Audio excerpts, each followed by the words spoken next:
Another day, another basketball stories na naman ang pagkukwentuhan natin. At ngayon nga ay pag-uusapan natin ang balitang meron na nga pong Twin Tower ngayon ang OKC Thunder at ang balitang paglipat ni Lebron sa Golden State Warriors.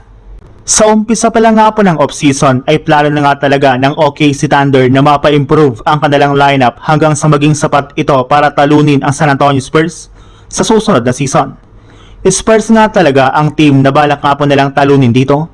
At para magawa nila iyan ay kailangan nga po nilang ayusin ang kanilang front court na siyang may trabaho sa pagpapahindo kay Victor Wembanyama.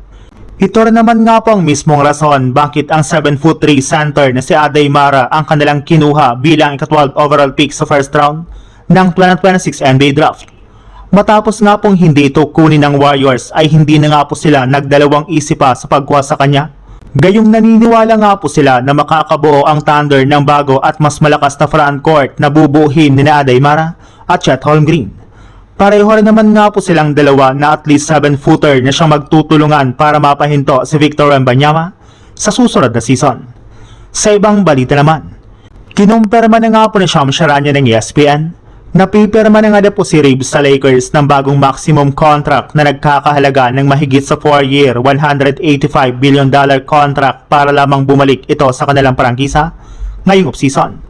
Magkakaroon rin naman nga po siya dito ng player option sa huling taon ng kanyang bagong kontrata. At sa pagbabalik nga po ni Reeves sa Lakers ay mapagtutuon na nga po nila ng pansin ang iba nilang problema ngayong offseason katulad na lang ng pagpapabalik kay Lebron sa kanilang kupunan. Ang kaso lang since nga po hindi ito mababang deal, ay mahihirapan na nga po sila na pabalikin at bigyan ng kontrata ang iba nilang mga players lalo na si Lebron na posible nga pong hindi na nga po nila ma-offeran pa ng max contract. Kailangan na nga po nito na magpakat at kumuha ng mas mababa para makabuo sila ng desente at mas improved na lineup ngayong offseason. Kaya dyan na nga po magsisimulang magkaproblema ang Lakers dahil posible nga po na piliin ni Lebron na lumipat ng ibang team na kayang mag-offer sa kanya ng mas malaking deal. Kagaya na lang ng Warriors na hanggang ngayon ay willing pa rin nga po siyang bigyan ng mid-level contract. Mas mataas rin naman nga po ang chance ni Lebron na manalo ng kampyonato next season sa GSW kumpara sa Lakers.